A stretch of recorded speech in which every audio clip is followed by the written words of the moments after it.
I've always had this lack or absence or inability to perceive danger. Like I said, I was not a bad dude. I was not brave or bold or courageous or any of those things. You know, why I did it, I don't know. Just to get away with it, to defy the odds, like running in front of the cars. I don't know, but I just had this thing, you know. Maybe I was just dumb. I honestly don't know. But anything that was like I shouldn't do, I wanted to do. And I was not a bad guy. I wasn't mean or sadistic or hurting people. I was not. I was very caring, a very nice guy.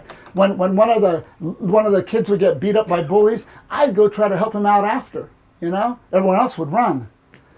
You know, I didn't want to get beat up, but I felt bad for the kid. You know, that was me. That was Bob. And so, anything I wanted to do that was I shouldn't do, I just wanted to do it. Now, like I said, I never grew up. Right? All this stuff happened early on, and I was suddenly like an adult in a 4-year-old's body, and just got chronologically older, but nothing, you know, mentally. And so I just liked the idea of taking dangerous steps. I mean, to me, my life was like a movie anyway. And so, you know, like when you go see a movie and you see somebody get killed or whatever, blown up or something, well, you know that after the movie's over, they go home and have dinner with their family and whatnot. So I had heard, and this is another one of these, probably just an urban myth. Maybe there was some truth to it. I didn't know at the time. But just like we had heard about the guys who jumped off the gym roof and into the pool, I had heard, now I love anything you're not supposed to do, anything illegal. And for me, it was like fireworks, not fountains and sparklers and those little wormy things that you light and they, till they run out. No, I like loud, illegal stuff. Firecrackers at the very minimum. And later on, I would learn about cherry bombs, barrel bombs, M80s, quarter sticks. But back then, firecrackers, illegal, loud firecrackers were enough for me. Now, you could get them, they're illegal everywhere.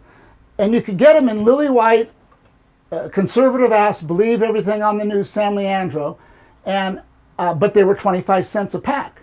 Now, I don't know how many of you were little kids back then, and if you had a bunch of quarters jangling around in your pocket, I sure didn't.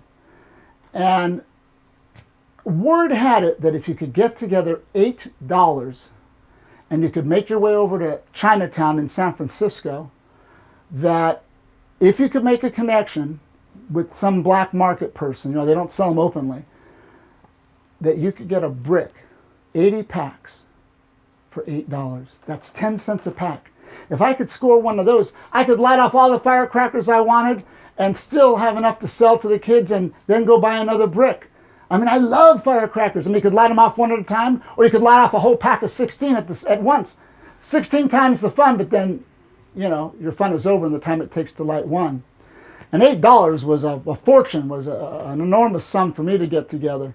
But I worked on it, and I worked on it, and I worked on it. Finally, I had it together. I'm in the 5th grade, and I finally got it together. And without telling anybody, because if I did, they wouldn't let me go. Now, we had this weird segregated dynamic. Oakland, East Oakland especially, you know, it's very, very integrated. San Leandro was not, at least back then. And it was, you know, we had 2 buses. We had the 55 bus that went up and down and all through California, all through town, zigzagging and that. And then there was another bus, the R. I guess people took it to the San Francisco who worked there. We didn't have, this was before BART. And for me, it was a quarter for a kid to take the freeway bus to San Francisco. So I got my $8 and my 1 quarter to get there. I didn't have bus fare back. As soon as I hit $8.25, I was gone. And I waited for my point is they stopped at the same bus stop, and that's all we had, the 55 and the R. I jump on the R with my quarter, and I am just psyched, man. At San Francisco, and up there in Northern California, everything's all squashed together, so it was a fast bus ride to get there. And I'm finally at the terminal, I get off, man, this is cool, San Francisco. And I asked a stranger, hey, which way is Chinatown? Well, it's that way, sort of, but you're probably better off taking a bus. No. I took 1 bus to get here. I'm absorbing all this. I'm taking it all in. So I went through what I would later learn was like the financial district and some of the more famous monuments. North Beach to the right, and there it is to the left, right in front of me, Chinatown. Now, Chinatown has all these, if you've been there in San Francisco, it's probably like other Chinatowns, but if you haven't, they have all these restaurants and brick and mortar shops. And this time of year, that sell all things Chinese, and this time of year, on card tables out in front of some of these shops, old timers are selling what they used to call, maybe they still call them, safe and sane fireworks. Fountains, sparklers, wormy things. Well, I wasn't interested in any of that. So I'm over there and I'm trying to scope out the situation. Who could I go up to and ask, like, where can I get some illegal firecrackers and not start a war? And just like in a movie, almost on cue, this obvious plainclothes cop walks up to one of these old timers at a card table and, says, and he's trying to sell him some stuff. That's great, but where can I get the good stuff? That old man went off on him something fierce. What you mean good stuff? I don't got no good stuff. You go away. You leave me alone. Go away. Get out of here. No, I don't got no good stuff. Hey, everybody. He police. He police. No sell to him. You go away. No, you go away. You go away. You get out of here. He police. He police. Man, if that cop could have melted into the sidewalk, he would have. So next thing you know, he evaporates into the sunset. And again, right on cue. I mean, you couldn't have all these things happen in, like, you know, it would take days if they happened, which you would think the normal time would be. But right after he disappears, I hear a horn honk. And like he'd almost been watching the whole scene, I turn around, and there's this car double parked, and some Chinese guy in it, about 25 years old. And he yells out to me through a rolled down window. You looking for something, kid? I nod. He motions me over with his hand. Now, as I said, I was fairly oblivious to danger. I knew bad things happen to people, but they were never going to happen to me, right? You know, 4-year-old mentality in a 13-year-old, 11-year-old body. And even I, though, with my lack of appreciation of dangerous situations, as I look at that open car door and I size this guy up a little bit, I think to myself, I'm not sure if this is the smartest thing I'll ever do in my life, but I couldn't resist. Again, my whole life was like a movie to me, you know. There was like some imaginary audience behind me on the sidewalk watching me, and just like at the bull ring, well, I had to get in. So I did. I closed the door, and it was the coolest 20-minute car ride I have ever been on. This guy was so cool.